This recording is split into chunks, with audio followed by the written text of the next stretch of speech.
Hello everybody. Here's what we have. We have this tilt top tea table, and we have plans and patterns for it. We're going to try to build it. No, we're not going to try to build it, we're going to build it. In the pages here, as you can see, it's a pretty little table, and I'm going to make it out of maple. And I need to make the jigs and patterns that they show in this book in order to make this table. Well, I don't really need to. I could make it without the jigs and patterns, but the jigs and patterns really help to make it a lot easier in the process of building the table. And so they lay out what jigs and patterns they want you to build in here. And the first jig that they want you to build is this one right here. It's built like a box out of plywood. Here's a diagram right here. I'll move this page over so you can see it. The diagram's right here for this box. And so that's what we're going to build today. We're going to build this box. I'm going to take plywood, and I'm going to be sawing it out and putting it together with screws. And I need the general hardware for both ends of the box, here and here. And we're going to be doing this process in the shop today and putting this box together to build the jig to build this part of the table. Now, this part of the table that this jig is for, if I get the camera down here, is this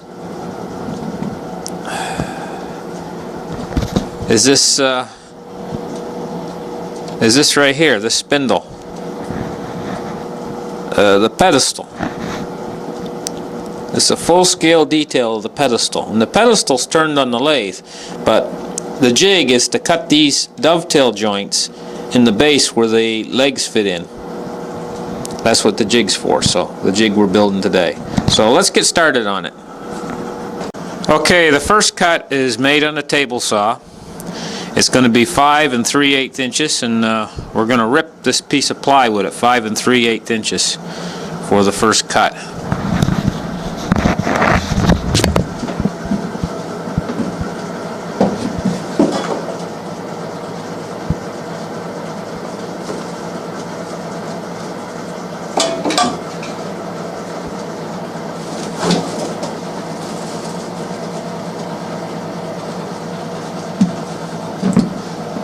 Okay, we got our eye protection on, and our face protection, and so on. And we'll see if we can get around here at a good angle to see the cut.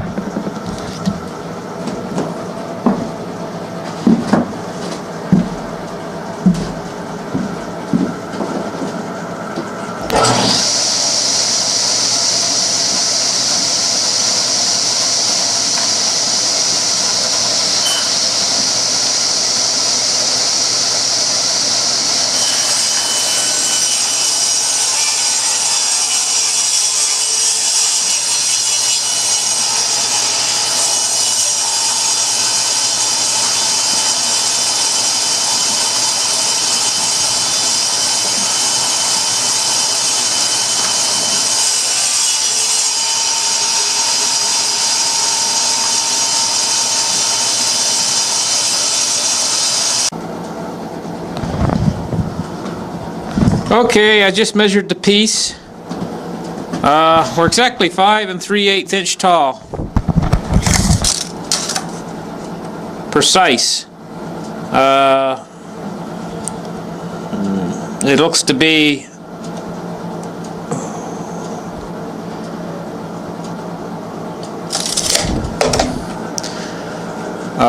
much closer than a millimeter within 5 3/8. It's very close. It's very precise anyway. It's good enough to do the trick. It's within several thousandths of an inch. So there's the new piece, ready to go at 5 3/8. And now we're going to cut the next piece. Next piece, 4 5/8 inches. And we cut it on a table saw too.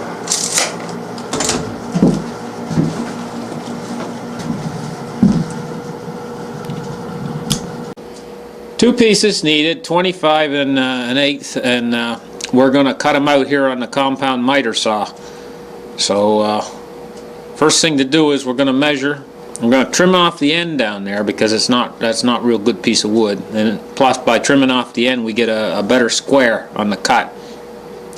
And then the next thing we're going to do is measure precisely 25 1/8 inch. And we have to be careful which side of the line we cut on. We want to cut on this side of the line so that we get exactly 25 1/8. The width of the miter saw blade alone is 1/8 of an inch thick. So depending on which side of the line we cut on, we could have a 25 inches exactly instead of 25 1/8 if we cut on the wrong side of the line. So here we go.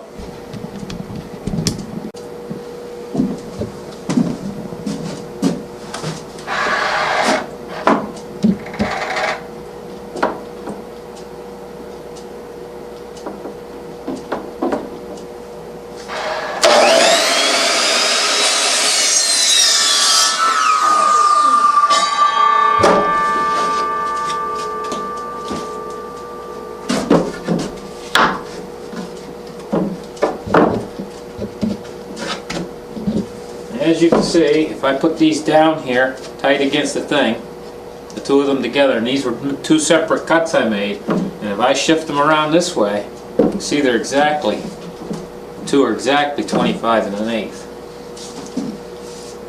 Look at the ends here. Just a sec. Lay them down like that, and go like that. Now look at the ends here. Now these are two separate cuts I've made. Look. There's not 1/10 of a millimeter there between the two separate cuts. And if I measure them out,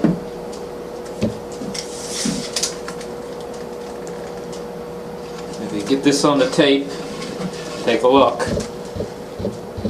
25 1/8. You can see very closely there how close that is to 25 1/8.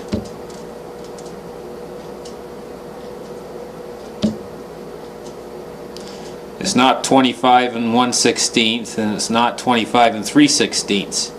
It's 25 1/8. The miter saw does a nice job for that, but it's also very important when you make your marks and cuts.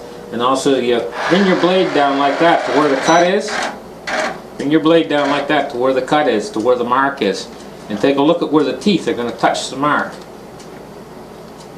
But you got to be very careful when you do that. I would recommend novice woodworkers unplug the saw first when they bring the blade down to check the mark of the teeth of the blade against the mark that they've made.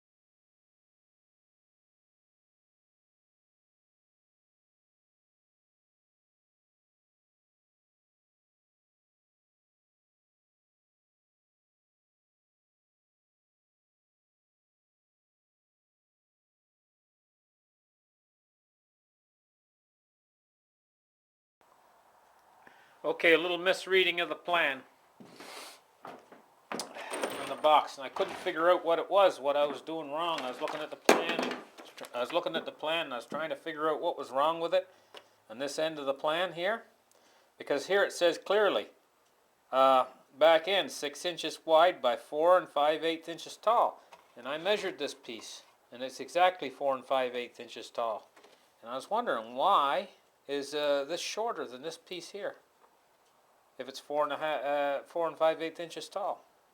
I couldn't figure it out, and I looked at the schematic over and over again trying to figure out. And what it is they've put back end 6 inches wide by 4 5/8 inches tall. They mean overall. This piece is not 4 5/8 inches tall. This piece is cut in here shorter than 4 5/8 inches tall. And I'm trying to figure out how much shorter, because I'm going to have to trim some off of it. Probably the depth of these stops.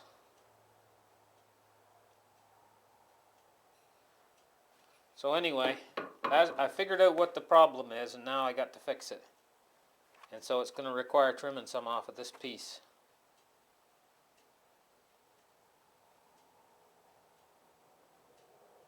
And then there's a back piece that goes in here after that piece is trimmed off. So that's what we're going to get on to doing right now.